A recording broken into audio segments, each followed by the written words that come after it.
And get started. So welcome everyone to our APES exam review strategies.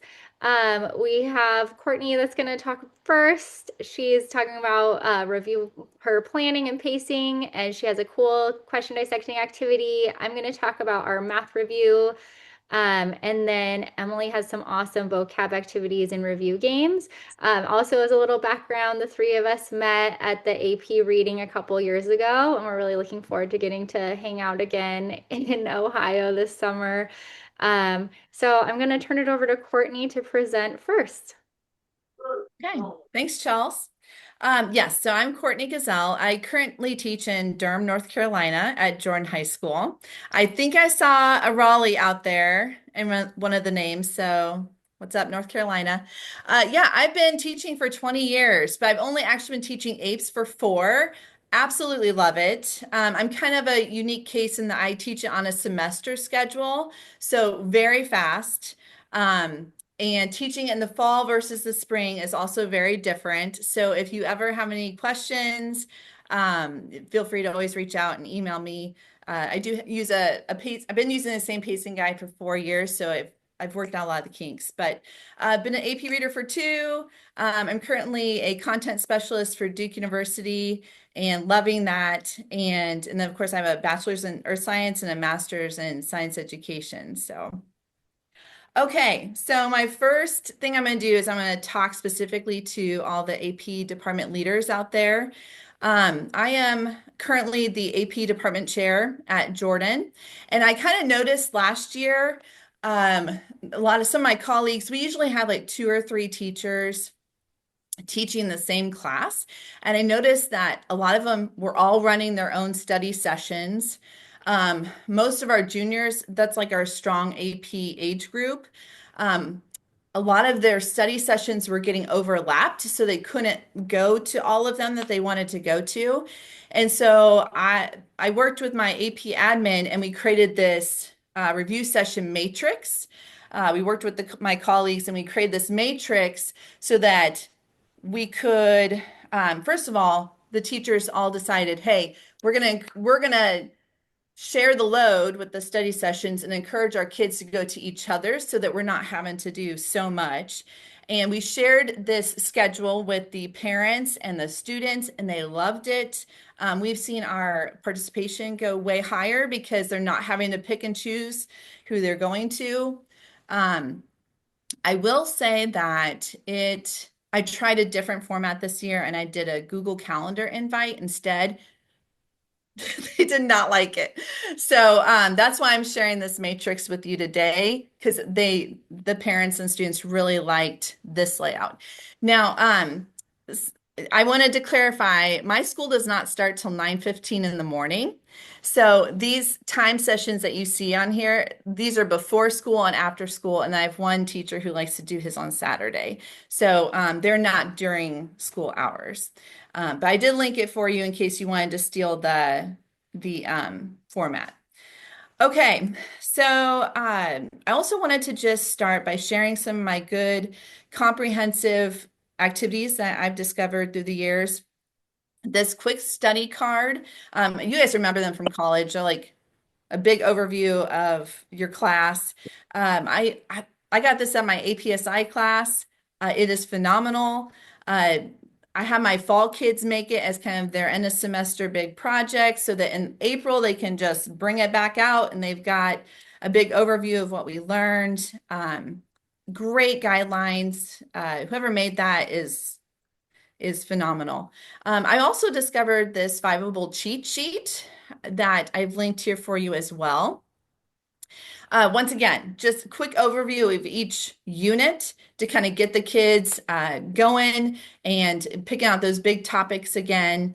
I always print it for them at the beginning of the semester, and then that way they have it and they can pull it out.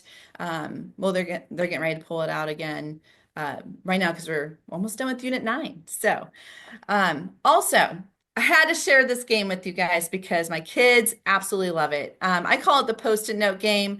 I'm sure some of you have discovered it as well, where you give the kids all of the review questions and they write their answer on little post-it notes. And I have 100 numbered chart up on the board, and they bring up the post-it note. I see if the answer's right, and if they get it right, they go put their post-it note on a number on the hundreds board. And then at the end, I'll let them play for like 5 or 7 minutes. I'll pick a random number, and if their post-it note is on the board, they get a prize. So it's fast-paced. I use it for homework review a lot of times. So great game. You guys should try it out. Okay, so this is where I've seen the most gain, I would have to say, in my kids' test scores. I call it a dissecting activity. So the first thing that we do, I'm giving this to you now, and you can absolutely do it with your kids right now, tomorrow. I actually started on day one. So after every unit exam, they'll get this progress monitoring sheet, and they will uh, put a tally mark in each subunit that they miss on the progress check and the exam, and then highlight their top 3 that they missed. This is purely for them right now, so that they don't waste their time studying things that they aced back in January. That way, if they got every question right on trophic levels, but they missed everything on NPP, they are studying NPP, and they know, because they're going to forget. So then the second part of this activity is my dissecting questions. And I'll pull up my reports on AP Classroom, and I will print on a half sheet the top 5 missed questions from that exam. And I go ahead and I just circle the right answers, because this activity is not about them retaking the test. We want to just give them the answer. It's all about teaching them how to read the questions and read the answers and pick out those keywords, because College Board is notorious for like throwing a random keyword in there that's going to make an answer right or wrong, or better or worse. And so you've got to train them to find those quickly. So on the other half of the sheet, I just give them lined paper. So I give them 2 highlighters, and we will highlight the keywords in the question. And then the second color, we will go through and highlight the keywords in the answers. And my favorite one that gets the kids all the time is when they say, give me a direct effect of this. And if they just scan over that direct word in there, half of them will miss it. So you really want to pause them and be like, that direct right there, that is an important word.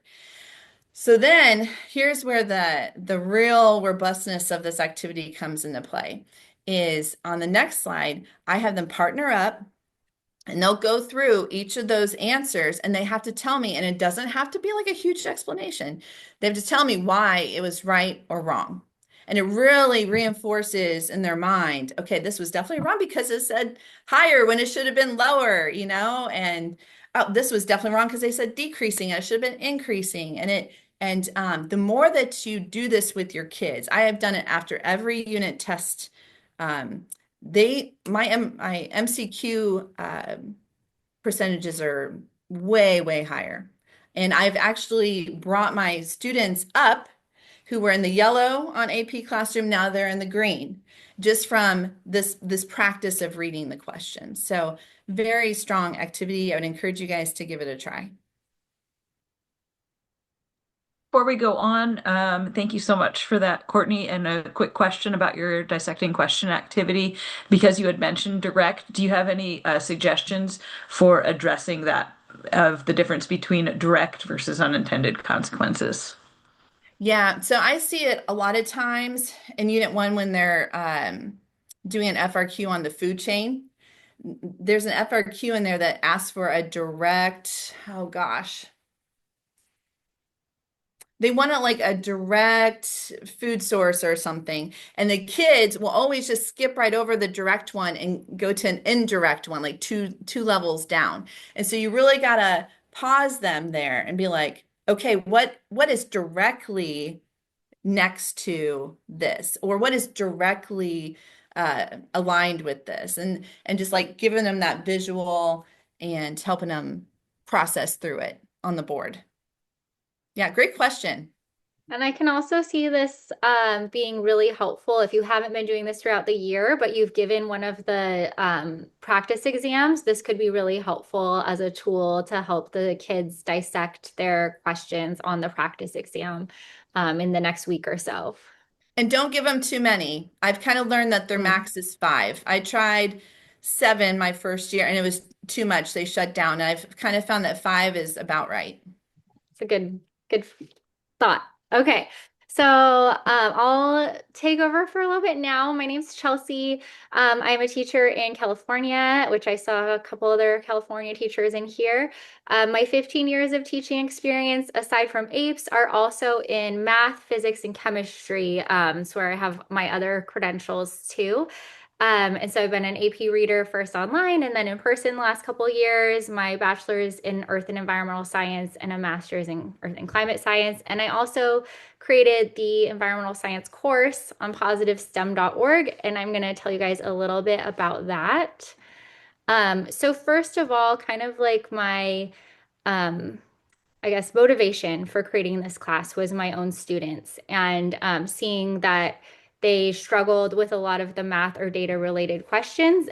Even students that I had in physics doing seemingly more complicated calculations were still struggling with the math and APES and realizing that they just needed a lot more practice.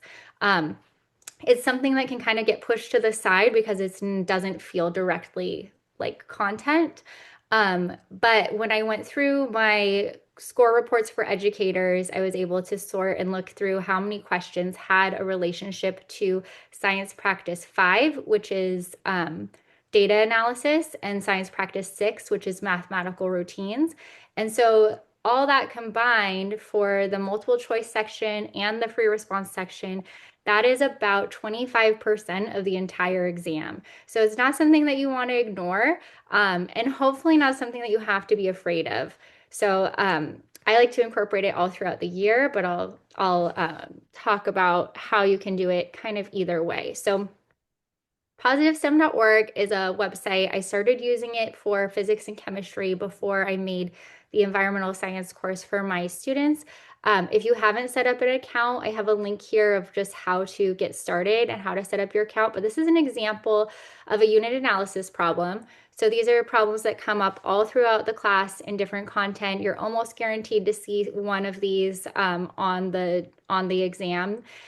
And it has these little green boxes. So they turn green if students put in the right answer. It gets a little X in it if they get it incorrect. And so they have all these different practice problems throughout the class. Some things that are really helpful about it, if you're busy, like we all are, is it's self-grading. So you don't have additional grading to do. The kids are getting immediate feedback, so they see if they're getting it right or wrong immediately. And then also every time you see these little blue numbers or a blue word, those are randomized. And then the questions themselves sometimes are also shuffled. So two kids or more could be sitting next to each other working on the same practice problems, but they don't have the same answers. They have to kind of be thinking through like, oh, okay, this is how we set it up. I first need to know how many days are in a year, and I'll put that in. So they don't just all have to copy each other. It's also available for, like I mentioned, physics, chemistry, biology, engineering. Another teacher is working on an anatomy and physiology class right now. So it can be really helpful to be using across your department. And there's a couple ways. So I have 3 ways you could think about using this in APES. So one is as end of the year review. Oh, do we have a question? Okay.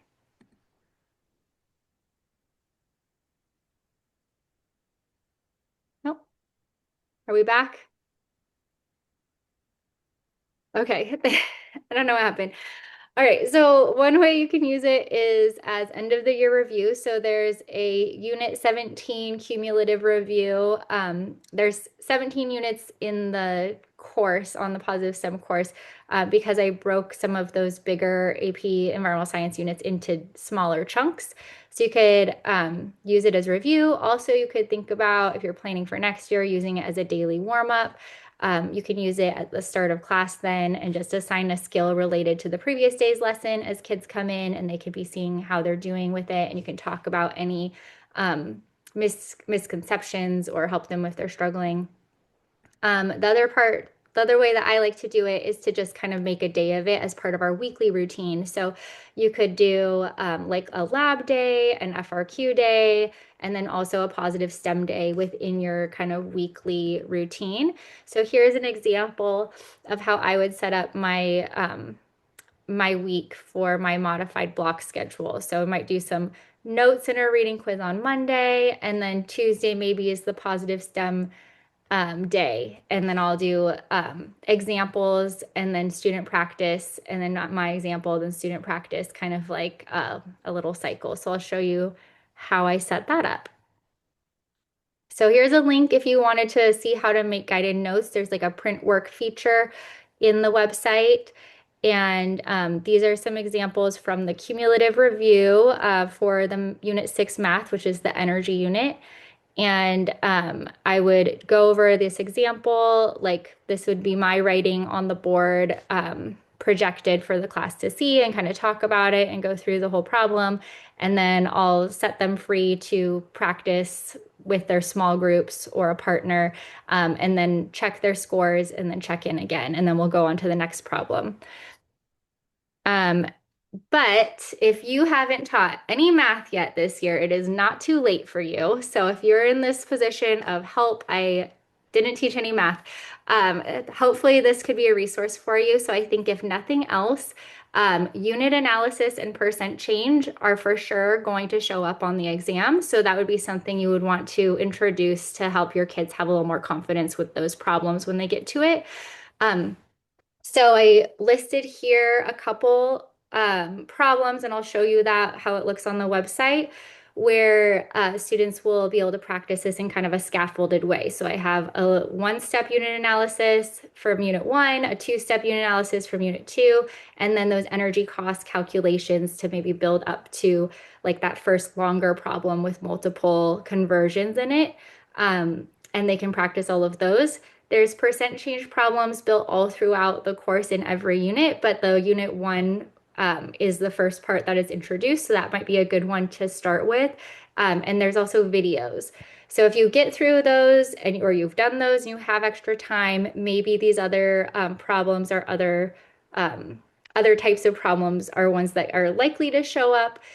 So if you haven't had a chance to teach it yet and you have time, those might be other ones to focus on. So let me actually switch over to show you, oops,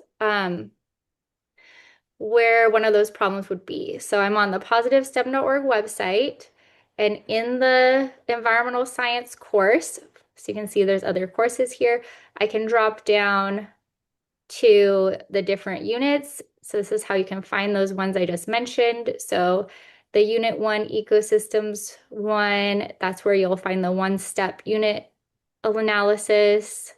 You'll also find the percent change, and I mentioned net primary productivity and 10% rule, so this could be a good part to start out with. So this website does have a subscription fee, but a lot of it's free, and I really just want as many people to use it as possible. I want to help teachers and students teach this and learn this. So the units 1 through 5 are always free, but I also have a code I'm going to show you for using the whole thing for free for the rest of this school year. But here's an example where there's like a little note in the beginning of how to use this percent change problem. And then a video. So not every skill has a video, but those ones that I linked do. And then they can have a chance to practice it with different scrambled problems and different numbers, and then get that feedback. So that's the kind of standard practice. And then since the exam has gone digital, I just wanted to show you one other thing that's kind of a new that I've been working on this year. So on every unit at the end, I was going to show you this one from, there is a free response question that's kind of like a beta version so that students can have a chance to practice typed responses. Since the free responses are all typed now, I have a little part here of task verbs so they can refer to this. So this is more of like a learning tool, not really an assessment tool. You can help them like learn to build their answers and get feedback on them before you do like a graded free response, I would say. But here's an example of a data analysis and mathematical routines related question. So I have an oxygen sag curve that this is randomized. So students will have different versions of this. They will have to answer these questions. These ones are identify and they'll get points for their right or wrong answers, or on here, it'll like check off the thing. And so for the math related questions, students and well, readers are awarding points for a correct calculation and a correct solution. And that solution sometimes can get points without the units, but just for like best practice as the kids are working on it, I have them score with the units here. So this question is asking them to calculate the percent change in dissolved oxygen from 0 meters to 10 meters downstream. So they can come over to the graph and read, okay, at 0 meters, then it's at 8 milligrams per liter. And then at 10, it's at 2.17. So then they would have space to write their new minus old over old calculation. And I can check the answers and see like, okay, I did the correct setup with the initial and final values from the data, but I didn't have a final answer. So I need to make sure that I do that. And there's a link to the calculator. That's the Desmos calculator. That's the same one available in Blue Book. So students can practice with that. They're also allowed to use whatever, well, almost whatever of their own calculators on the exam. So they could practice with their own calculators as well. But that's, I think, the main things I wanted to share here. And so, oh, I also linked for you College Board's list of ways to write answers. So they know kind of their That link is keyboarded not options in working Blue that Book I here. typed in, but we will get that link fixed. I don't know if it's just because of how I pasted it. Oh, okay. Thank you. And then I also have a code for you guys. If you create an account on Positive STEM, it has a part for an access code and it'll like prompt you to put it in if you have one. So if you use the code AP 2026, you can have access to the full course for the rest of the year. And you're also welcome to share this with any of the other science teachers at your school or other AP teachers. It's transferable. It would just like reset in July, I think, if you didn't get the subscription. Did we have any other questions in the chat while I was working through all that?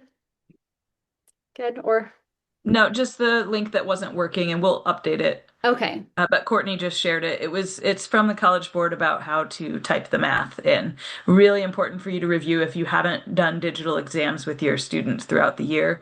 You're going to want them to practice how to type their math. Definitely. Okay, so I will pass it on over to Emily now. So, my name is Emily Goff, and I'm from Indiana. And in addition to teaching AP Environmental Science, I've also taught AP Bio and Chem and most every other biology and chemistry level.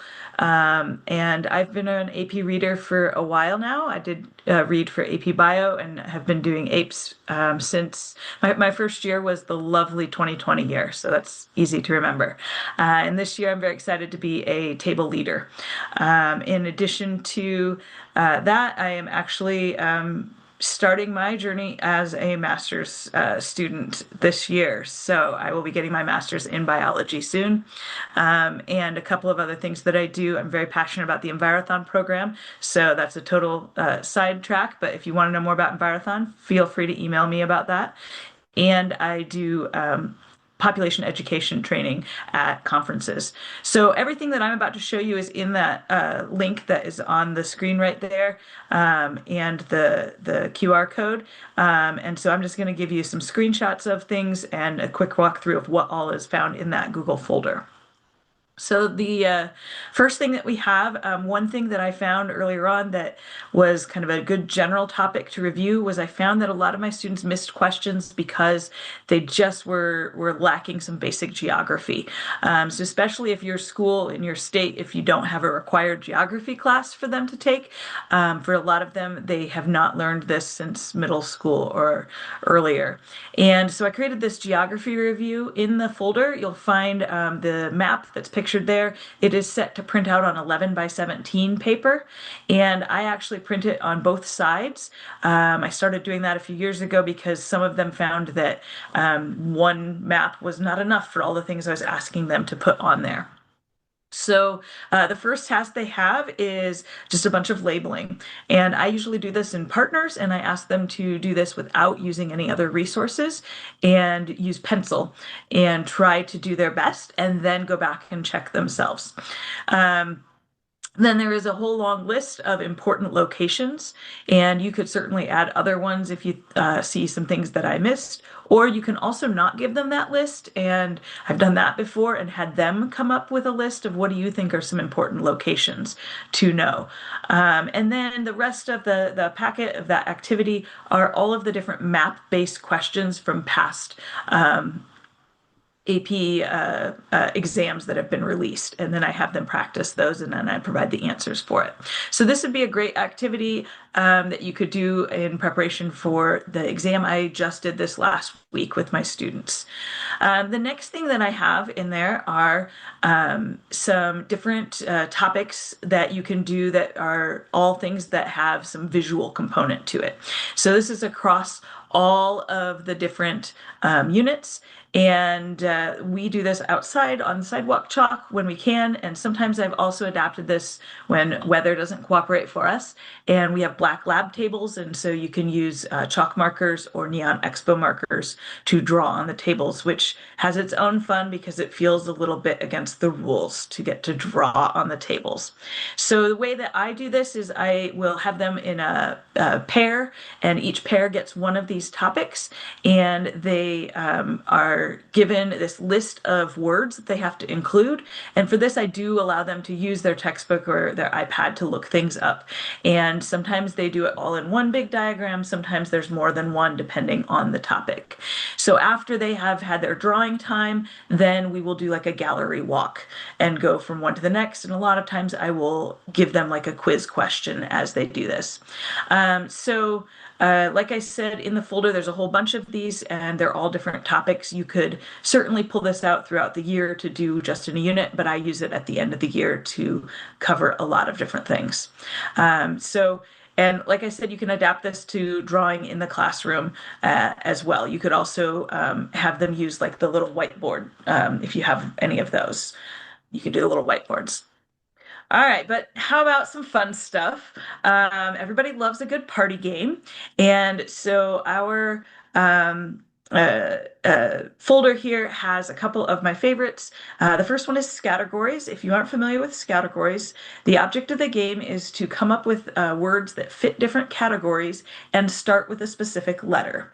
So the game comes with this awesome multi-sided die. If you do not have that, you can just pick a letter and just say, hey, let's do the letter S. There's also some online ones that you can have it do similar to like a random number generator. And then there are lists. And so this is my first list, and I think I have 6 different lists in the folder. So you can have this printed out. You have multiple copies, so everybody who is playing. So I usually do this in smaller groups and add different tables. So everybody that's playing together has the same list in front of them. They are going to do the same letter. So we're going to say that it's S, and they're using this list. Then you start a timer, and you have however long you've decided to come up with words that fit each category starting with that letter. So if I'm looking at this list, okay, things that you can recycle, a soda can, renewable energy sources, versus solar power. So you're going to try to come up with something for as many of them as you can. And sometimes it's really easy and sometimes it's really hard. And what my goal is with this, it's fun, but also is kind of the discussion afterwards when they're all sharing what they put and someone goes, wait, what's that? And then they're having that, oh, okay, I remember that now. And they're making those connections. And the original rules say that you can't get a point if someone else puts the same word as you, but we found that that's too hard. And so we kind of threw that rule out the window in our classroom. And I just redid these. Some of them in my original version, I felt were a little bit too specific or weren't working well. So these are brand new ones, and I haven't even tried it yet with my new lists, but feel free to take the idea and edit and make your own. The other big game that I have is Taboo. You've probably heard of Taboo. It's the game where you're trying to get your teammates to say the word that's at the top of the card, but you cannot say any of the words listed down below. I first started doing this when I was doing AP Biology, and I would have them make their own cards as an activity. So that's definitely something you can do as well. But at some point, I decided I wanted to make a whole list of my own, and I worked on this off and on for a while. I mostly used the Friedland and Relia textbook and used the glossary to source what my different words would be. And so there is a document in there that has all of these ready to be printed out. You can print it on regular paper, but I recommend if you print it on cardstock, then they're going to be a little bit more durable.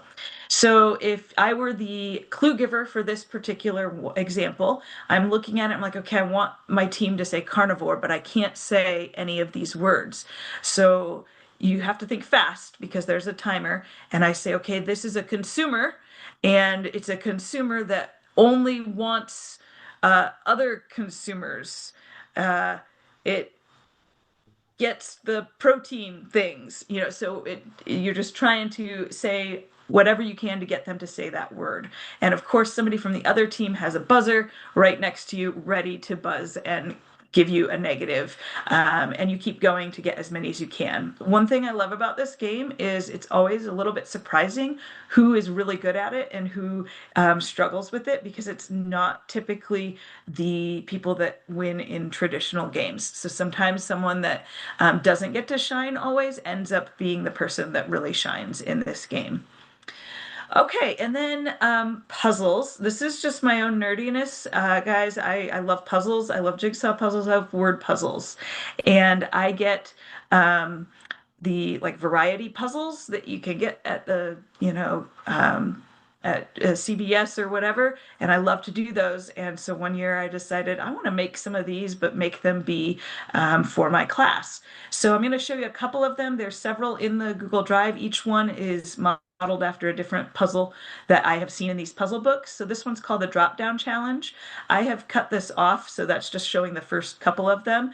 But basically, I found words that had the same number of letters in a certain topic, in this case pollution.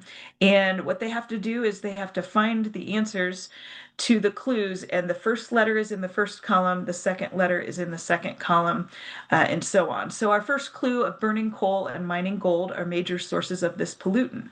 And maybe they read that and they're like, I have no clue. I don't know. Well, then they go on to the next one. These are great for like process of elimination. And the next one, this type of pollution often occurs because of industrial cooling processes. Thermal pollution. I remember that one. So T is in the first column, H in the second column, and they keep going and they fill that in. And so then maybe after they've gotten a couple more, then they've eliminated some letters, they'll be able to circle back and figure out that arsenic was the first one. So there's a whole set of those.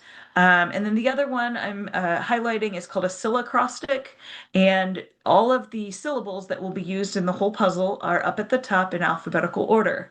The clues have the number of syllables used in parentheses, and then the number of blanks is the number of letters used. So the first clue, population size divided by area, we're looking for density. So you've got your DEN, then your SI, and then TY, and you'd cross those off as you use them. So again, a process of elimination. They can skip ones, and as they narrow down their different syllables, they'll start to zero in on the correct answers. Now, I have several of these, and like I said, I love puzzles, but I have found in the past when I have assigned these to everyone that they really stress some kids out. So I stick to these as purely an optional activity on days when I'm giving them a couple of different options of what to do for review. And I do have an answer key that is in the folder as well. Um, then the last part that I wanted to hit on was vocabulary, because if you are looking for what can I do to review that's not going to take much prep work, but will have a lot of good content review, vocabulary is an awesome thing to do. So I've shared my Quizlet lists, and so I have a Quizlet list for each unit. There are also a couple of additional lists, like one for the um, common formulas like carbon monoxide CO, carbon dioxide CO2. There's also one for SI units in there, and one I call academic vocabulary. And then there's a big giant one where I pulled everything together and eliminated any duplicates. And so you can use Quizlet itself. If you're familiar with that, you can do Quizlet live with your classes. So there's some activities that you can do online with that, but some other ideas that you can use these vocab lists or your own vocab lists. I have a set of blank bingo sheets like the one pictured that I have laminated, and then Double on I this. will Got double. I will use the dry erase markers, and I'll put a list of words up on the screen, and they pick what do you need? 24 words. They'll pick 24 of the words to put on there. And then it's pretty simple. I just read off a definition, and if they have that one, they cover it up. And of course, you give them some candy, and then everybody gets excited. A couple of others that I have found that make things a little interesting is I found these magnetic darts, and they were like $8 on Amazon. And so I bought this set of magnetic darts, and they will stick to your board. And so what I do is before class, I will make a grid up on the board and write vocab words in each of the boxes. And one student will come up and they'll have to throw the darts, and they have to get 2 darts to stick on the board. And whatever 2 words that they landed on, everybody on their paper is going to then write and connect those 2 words together. So sometimes it gets really interesting because you might have some words that are obvious how they tie together, but others they really have to think about how can I connect this word to this word because they're very different. And then I have a couple kids share what they wrote, and then we pull up a different person to throw the darts, and we start over again. So what I like about that again is the drawing connections. But the ultimate for drawing connections with vocab is hexagonal thinking. You can Google this and see some different teachers' ways that they do this. You can do it on paper with no materials needed, but I did buy a set of these little dry erase hexagons. And they can write on those with the dry erase markers. And so I will put a set of words and I will write it on there, and then I will give it to them. This is something I like to do as like a station. And they have to sit there and they have to decide how they want to put it together, and like what word do they feel like can be a center word, and then build out from that. And then they have to either talk or write about the connections everywhere that one word touches another. And so where you have 3 of them touching, then you can talk about the connection to all 3 of those. So these are just some great ways to review important vocab words and get them thinking about how they relate to each other. So finally, the last thing that is in that folder is some things for the practice exams. And I just want to note that they're from the 2020 practice exams. There are 3 of those. They are available for printing in your audit. And then, of course, they are now on the AP Classroom. I have not done anything with the new practice exams, so that's not in there. And this was created before we had AP Classroom. and all of the tags that it has. But mine is a little bit more thorough than the AP classroom tags. I really made sure that any question, any answer choice, if it touched on something from a specific unit, I tagged it with that. So it has some things for students to figure out their strengths and weaknesses, and some explanation of how I do that in my classes. Emily, there was a question about keys. Do they have keys? Yes, so the in the Google folder there are multiple uh, puzzles, and then there's a document that is the keys. And if you find any that there you feel like there's an error or whatever, please let me know. It's been out there for a while, and I think that I've caught all errors that were in there.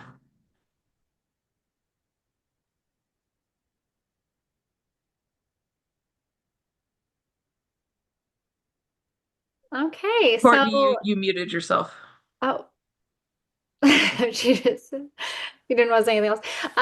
Well, that is the end of our presentation. And then Courtney, were there any other questions in the chat that we didn't get to? No? So for anyone that came late, we were recording this the whole time, so I will post this video. I will email it to you if you sign up for the email. I'll put it in Facebook. I'll try to make it accessible to the world, to you guys. Um, and we have all of our contact emails. If you guys have specific questions, for instance, teaching on